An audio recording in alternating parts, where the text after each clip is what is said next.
It's Daybreak on Arise News. Time for the press preview. A first look at what's on the front pages as they arrive. Let's start with this day. And it's Wike, the governor in River State. He says he would have won the PDP primary if it weren't manipulated. And this is a first. He insists that he doesn't have any rift with the presidential candidate of the People's Democratic Party. Okay. And Alake Onanuga's allegations Obaigbena clears the air, challenges them to present their candidate for debate. Well, he's insisting that they're resorting to blackmail and fake news and bullying the media won't work. Peter Obi in Kogi State pledges to make Nigeria producing a nation. And President Buhari in and at the US Africa Leaders Summit restates 30 gigawatts electricity target by 2030 and a breakthrough nuclear fusion. Scientists in California announced a major limitless clean energy breakthrough. That report is on page 10. Let's move over now to the next paper, and we've got The Nation. And it's leading with banks get marching order to sell off Disco shares. And government explains sack of core investors. With AU in office, no deal with Atiku. That's according to Wike. Over now to the Punch newspaper. 2023 INEC vows prosecution of voters, card buyers and sellers. Commission insists on beavers to combat PVC fraud. Fake soldiers in court for terrorizing Lagos communities. The Nigerian Senate postpones hearing on cash withdrawal limits. What changed? Mass rallies on local government autonomy to hold on Tuesday. My life in danger. A former Ekiti speaker has petitioned the Inspector General of Police. Nigeria leads in yam production, exports none. That's according to the federal government. Okay, what are they doing to change that? Reps direct NNPC to end petrol scarcity. Over now to the Daily Sun. Atiku Tinubu outdo each other on security and economic plans. Court dismisses certificate forgery suit against the APC candidate. Your sit-at-home order will continue to flop as IPOB mocks asserting Simon Ekpa. The PDP mocks APC over candidates Chatham House outing. Let's take a look at the international papers. This is the Financial Times. Bailey warns Number 10 on perils of going too far in drive to deregulate the city. And House of Cards, FTX boss faces fraud charges. Of course, he has been denied bail in the Bahamas. Sam Bankman-Fried. The Guardian newspaper, The Guardian UK. 33 hours inside on NHS, the brink. And PM restarts hostile UK tactics with asylum vow. The I paper. Pontins revolt, Tory backlash at plan to house migrants in holiday camps. And that's Messi, Lionel Messi, masterful Messi, makes final as Argentina overwhelms Croatia 3-0. And The Independent, UN warns Sunak asylum crackdown breaks law. Well, thousands could be sent back to Albania within days. And that's Messi. Messi bids for World Cup final glory. That's in The Independent. Messi bids for World Cup final glory. Of course, Argentina has booked a spot in the final, and they will face either France or Morocco. For the press preview, let's bring in Emmanuel Bello. Good morning, Emmanuel. Good to see you. And the back and forth has continued with Alake Onanuga and This Day Arise, and the publisher of This Day and our chairman of Arise TV, Ndika Bawena, has cleared the air. He's challenging the APC Presidential Campaign Council to present their candidate for debates. Yes, Kenneth, because that's the crux of the matter. This whole thing started because the Arise Group or TV invited Tinubu, presidential candidate of the APC, to come for a debate, and that's where this whole thing went off the rails. They felt it's an affront. They are making it look as if any invitation to talk, any invitation to invite people, or any invitation to ask Tinubu to come and talk to Nigerians is an affront, it's an insult. That's how they are making it look. each time you say, look, but we need to hear more from your presidential candidate. He needs to talk on the issues. We need to look at him. We need to project his views. The campaign sees that as an affront. They see that as an insult. They think you are trying to question what many Nigerians are questioning, especially his age, his comportment, even and the way he says the thing he's saying them. So they think that such invitations. And yesterday, Dele Alake and Onanuga really went personal actually in the way they took on the chairman of the Arise Group, the publisher of This Day. They questioned his background. They also try to, they almost as if chairman himself is on the ballot, as if he's contesting this election. But he's not the issue. He's not running for office. He's not. Nigerians are not fact checking on his records. But he's not planning to run to rule this country. The man that Nigerians are more worried about is Tinubu. Nigerians want to know more of him. They want him. They want to know what he stands for, and they need him to attend any one of these town halls. Like all the other presidential candidates are doing. But today, of course, just for the records, I guess I've never seen any of those explanations given. Just because maybe nobody needed them in the past. Everyone is, happy with the progress of This Day. I think the whole country seems to be in agreement that Arise has done very well. So trying to cast aspersion on the person of the chairman, or even his records in business and his contribution to our profession, I think it's just going outside the main theme of what Nigerians. They're not. When I was listening to reaction yesterday, a lot of Nigerians said, "Look, this is not the issue. We're not concerned about Prince Obiagbena.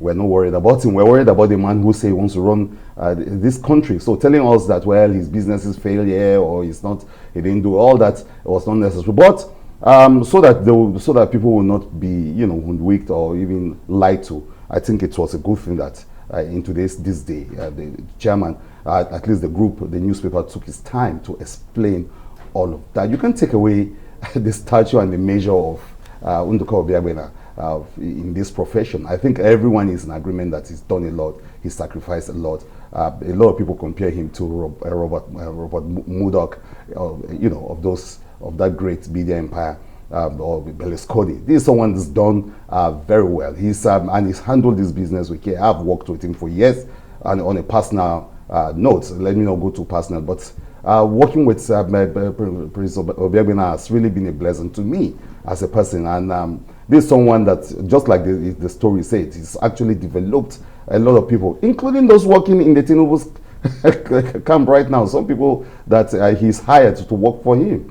All of us owing, our career, owing what we've done in this business to him. The fact that you can actually leave this company, walk away, go to government, for instance. I did the same thing. I went away to my state. I was commissioner, and I came back. And I'm back to doing this work. He's done all of that. He's very liberal in the way he allows us to do. So let me not just go on and on about my personal relationship with him, but it's just a testimony of the stature of the man. I think the Tinubu team, or rather the campaign, should stay on the subject. I mean, this is a serious distraction. And if you ask me, Kenneth, in that back and forth, it appears Nduka Obiagbena and the This Day Arise Group really won. The sympathy is on the side of the media. And people say that, look, yes, this campaign, and it's a very bad strategy that in an election year, a presidential election year, you are fighting the media in this way. You don't do it. No one does it anywhere in the world. If you're trying to play the game of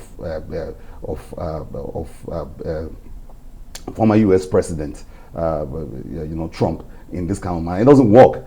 You don't win. These are media men themselves. They should know that they don't win. And This Day, an Arise success story, it cannot be taken away. So I don't know why you want to fact check on that when the main issue is focusing on your campaign, bringing out your candidate, putting him out there to do the right thing. So Nigerians are not buying that, and the sympathy is on the side of the media, the sympathy is on the side of free speech, sympathy is on the side of This Day and Arise.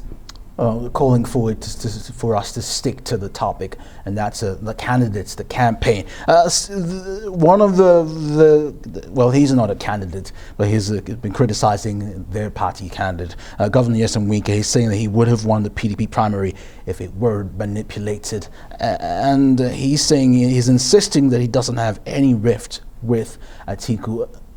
Emmanuel, you've been in the streets, you've heard from people. Was the PDP primary election, the PDP primaries, was it rigged? Well, yeah, I wasn't at the, I wasn't there when, when they had the primaries, but we saw the results that Atiku won. And it's, you see, elections, primaries are about negotiations within the party. And so if in the dying minute, Wike called it manipulation, but there are politicians that will tell you that it is playing within the rules and playing the back and forth and the negotiations and the networking that will give you an edge over your opponents. That's what probably he failed to do. But Wike is 55. Happy birthday to the Rivers State governor. He's 55. At 55, you've been minister, you've been two-time governor, and you wanted to be president. It's not looking like you are going to be one, at least for now. I think he should just take what Jerry Gada told him last time, that look, he's still very young. Age is on his side. I didn't even know he's 55. He's not looking 55, but he's 55, just a few years ahead of me as a person. I mean, if I were Wike, this is my moment in the sun. He's made his point. In this story, he said that, look, the people are begging him. I mean, he has not failed. I know the bitter taste of defeat. If you run an election, I've not run for an election before, but I've been around people who run for election, and then I know what defeat in any kind of election is. It's normally really, really painful. He's done all of that. His reaction has been really, really tough. He's formed the G5, and they've really been a pressure group pushing the PDP almost to the brink. He's done all of that already. Some people will say that this birthday, and especially the fact that Atiku also sent him some kind of congratulatory message, some people will say that maybe it's time for him to actually move on, or rather walk away from the pains and the crisis of that defeat. It could be very painful, and from all indication, even now on his birthday, he's still talking about it. You know that Wike, on a personal ground, that was a serious painful thing for him. And he's saying yesterday that look, he's moved on. If he's really moved on, then he should actually do what he should do for his party and should do for his state. But he insists that, look, his concern has never been personal, that he's worried about the place of the South, the place of Rivers State, and the place of the South generally, that the Atiku's ticket does not present, or rather Atiku Emergence does not present the kind of justice and the kind of fairness that should be done to Rivers State, the South, and then southern Nigeria altogether. But so he said that's his gross in the matter. It's nothing personal with Atiku as a person. Well, he's 55 and he's in his prime, and on a personal note, it's like maybe he feels fulfilled. He got a lot of praise yesterday from those who went there, including Vice President, the running mate of Atiku, who said he's a fantastic person. Everyone had something beautiful to say about Wike. Maybe it's time for him to just make the turn and the bend and turn over a new leaf, but we don't know. So we'll just stay on the Wike situation and see what happens going forward. That's right, Emmanuel. And as we focus on the top job, the post of president, we shouldn't also forget other elective posts in the National Assembly, the state houses of assembly, and the local governments. Well, workers in the local governments are organizing rallies and protests for autonomy. The national president of the Union of Local Government Employees, Akim Ambali, says the union is planning to meet with the president over the delayed passage of the local government autonomy bill, which is supposed to happen next week. Why will governors let local governments operate? Why not give them free will? Isn't it better for everyone? It's better for everyone. And I was thinking about this on my way here, and I'm saying that what the governors can do, because I mean, maybe they want some kind of control, and that what they can do is actually tell the local, the local people or people in the local government how much their chairman is getting. The same way the president tries to, publish what the governors are getting, and then we can hold them accountable. The idea that they are going to hold all the money in the state capital and then give out those bits and pieces of the cash to local government chairman, it's not really working, and it's a lot of burden too. So why not put the blame? Governors will be very successful in running their state if they allow local government chairmen do what they're supposed to do. Give them the power, give them the tools, give them the autonomy they need, the freedom they need, and then watch them.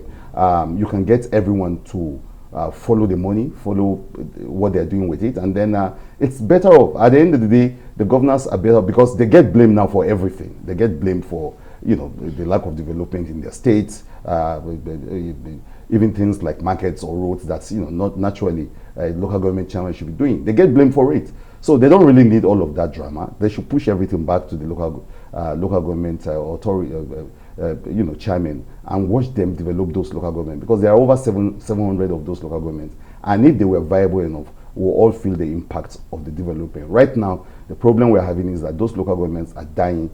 They are not actually doing what they're supposed to do. The chairman are nothing but just appointees of the governor.